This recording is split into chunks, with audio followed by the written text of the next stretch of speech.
Louvado seja nosso Senhor Jesus Cristo, para sempre seja louvado, e nossa Mãe de Deus, Maria Santíssima.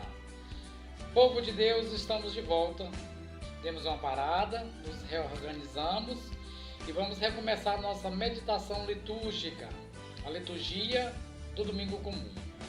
E estamos a celebrar a liturgia do 24º Domingo do Tempo Comum. Eu sou o professor Jairto Braga, da paróquia Nossa Senhora de Fátima, no Genibaú.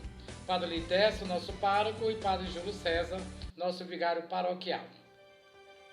Vejamos, meus irmãos, desde o domingo passado, a liturgia nos convida a meditarmos na pessoa de Jesus Cristo como nosso libertador. Ele é a vida eterna, e Ele é a força libertadora no nosso meio. Nessa liturgia, nós vamos conversar um pouco sobre o messianismo de nosso Senhor e que nos chama a atenção para nós agirmos com palavras e com atitudes. Seguir o Messias não é só de palavras, é com atitudes, e a liturgia nos convida a refletir a nossa ação, as nossas atividades, nosso trabalho, as nossas obras perante as nossas comunidades. A primeira leitura, tirada do livro do profeta Isaías, o profeta Isaías é dividido em dois grandes livros, são duas partes, que compõem um livro só. E nós estamos na segunda parte, na qual tem 4 sessões. E essas sessões são conhecidas como Cânticos do Servo do Senhor, que trata de várias profecias, né? Se entende como se prefigura a pessoa do servo sofredor, que é justamente o Messias, Jesus Cristo. E que nos deixa claro que o Messias nos dá um exemplo, segue com fé, com confiança, com todo o sofrimento, com todas as dificuldades, com tudo que se passa. O servo é essa personagem perseguida que nós percebemos no texto. Essa personagem que sofre a humilhação, sofre a dor, mas que ele é consciente do chamado direto, pessoal do Senhor Jesus, é a sua vocação de servir o Senhor. E todos aqueles que atende ao chamado do Senhor, torna-se esse servo sofredor. Passa por humilhações, passa por perseguições. Encara o sofrimento como consequência de sua resposta a esta missão. Sua passividade, sua paciência diante de tudo que está se passando, não significa que ele não tenha resistência, que ele não denuncie e que ele não tenha confiança. Demonstra que ele é uma pessoa resignada, uma pessoa confiante. O seu silêncio denuncia uma sociedade que não respeita os valores da vida, que não respeita os valores do Evangelho. Na segunda leitura, nós vamos nos encontrar com a carta de Tiago, que nós demos início no domingo passado. Uma carta já escrita no final do 1º século, pelos judeus da diáspora, é conhecida como as 12 tribos da diáspora, ou seja, que se espalharam. Mas é uma carta onde este personagem, né, dado esse nome, que conforme os estudos não prefigura nenhum dos discípulos de Jesus, o Tiago, né, filho de Zebedeu, mas dado esse nome, mas representa realmente as comunidades perseguidas, sofridas por todas aquelas realidades da época, e que não é muito diferente no tempo de hoje. Ela tem um gênero epistolar. O que é uma epístola? É diferente de uma carta. A carta ela tem uma linguagem familiar, filial. Epístola ela tem uma linguagem mais pastoral, uma linguagem mais de orientações, de reflexões. E a carta nos convida a fazermos essas reflexões. Ela nos orienta, ela nos aconselha a nós enfrentarmos as ameaças provindas das heresias, das perseguições, dos poderes estabelecidos da época. Por isso que ele vai nos chamar a atenção para uma fé prática, não uma fé só teórica, só da boca para fora. Portanto, ele vai falar em vestir e comer. E você percebe que no início da carta, ele faz uma pergunta, ele faz uma interrogação. E essa pergunta inicial, ela nos convida a refletir.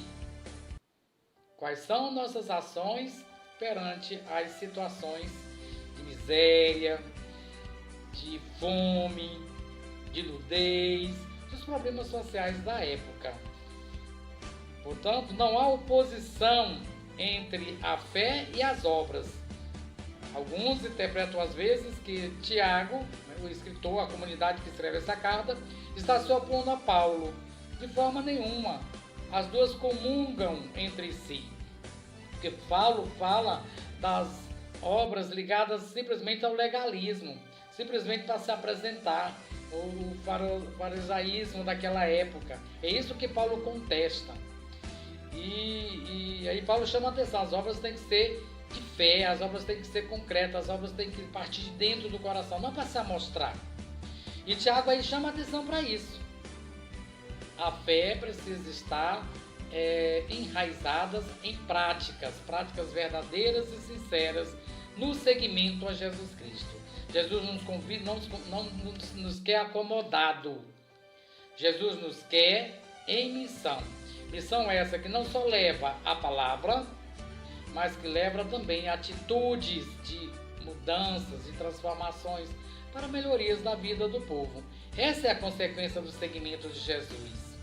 Não é só aleluia, não é só amém, não é só participar da Santa Missa, da comunhão e tudo bem, tudo acabou-se, não. Se eu não expresso em atitudes, aí Paulo e Tiago chamam atenção para isso. Expressar a fé em atitudes concretas. Não adianta só praticar os mandamentos, não adianta só praticar os mandamentos da lei de Deus, os mandamentos da igreja, ter recebido os sacramentos e participar, se na realidade eu não concretizo na minha vida de família, de comunidade, práticas que ajudem aos outros. É isso para a gente entender. A observância das leis em si mesmo não serve. A observância da lei tem que ser concretizada com as obras, é o que complementa Tiago. No Evangelho nós temos o clássico texto de onde Pedro vai afirmar que Jesus é o Messias, Jesus é o Salvador. Tem em Mateus 16, nós temos em Lucas 9 e Marcos 8 coloca, e Marcos divide o seu Evangelho, todo o seu desenrolar, porque Marcos não diz quem é Jesus, ele nos leva a descobrir quem é Jesus e ele divide em dois momentos. O primeiro momento é este, onde Pedro afirma que Jesus é o Messias e é o Salvador. E o segundo momento está lá no pé da cruz com o centurião, onde ele vai dizer, realmente esse homem era filho de Deus. Então a resposta, as duas, dividem o Evangelho em duas partes. Jesus é o Messias, Jesus é o Salvador. Portanto, é uma confissão de fé, né, que representa a nossa fé. Isso acontece, né, na passagem por uma cidade imperial, Cesareia de Filipe, onde havia muitos pagãos, adoradores do Deus Pagos. Daí vem a palavra pagão. Comunidades que adoravam, que eram idolatras. E justamente acontece aí para afirmar o messianismo de Jesus. E Jesus, dando continuidade, ele fala da sua paixão pela primeira vez, do sofrimento. Aonde o servo sofredor, na Isaías a gente vê, onde a gente vê em Tiago, que a fé tem que concretizar por obras e muitas vezes leva à morte, e aonde nós vamos ver Jesus também falando que vai ter que passar pelo sofrimento. E aí Paulo diz, não, Senhor, não, Deus livre que isso aconteça. E Jesus vai dizer, afasta-se de mim. Não é uma tradução tão correta do original, tá certo? Mas o que Jesus quis dizer foi, Pedro, põe-se no teu lugar, passa para trás, porque tu és discípulo. Tu estás aprendendo. Né? Foi isso que Jesus quis dizer. Deus não, Jesus não afasta Pedro da caminhada, não afasta Pedro do convívio. Mas ele disse: se coloca na tua posição, porque tu és discípulo. Meus queridos e meus irmãos, que nós tenhamos esse cuidado de viver a nossa fé, né? De viver a nossa caminhada. Porque a gente vê no servo sofredor, nós podemos encontrar 3 explicações. A primeira poderia ser o povo de Israel, escravo no deserto, que foi liberto. A segunda poderia ser o próprio Jesus, nosso Salvador, nosso Redentor. E depois nós teríamos também uma terceira questão diante dessas denúncias, né, desses acontecimentos, onde nós podemos encontrar também no próprio autor, né, no próprio profeta. Então são 3 questões aí vistas dentro desse texto. O povo de Israel, que faz sentido, Jesus, Messias sofredor, que nos dá a vida e salvação, ou o próprio profeta, que sofreu todas as perseguições. Portanto, meus irmãos, vamos ter coragem, vamos ter fé, mas uma fé concretizada com obras, com atitudes, fazendo bem aos nossos irmãos, às nossas irmãs, na nossa comunidade e em meio ao nosso povo. Nós somos convidados a isto. Amém?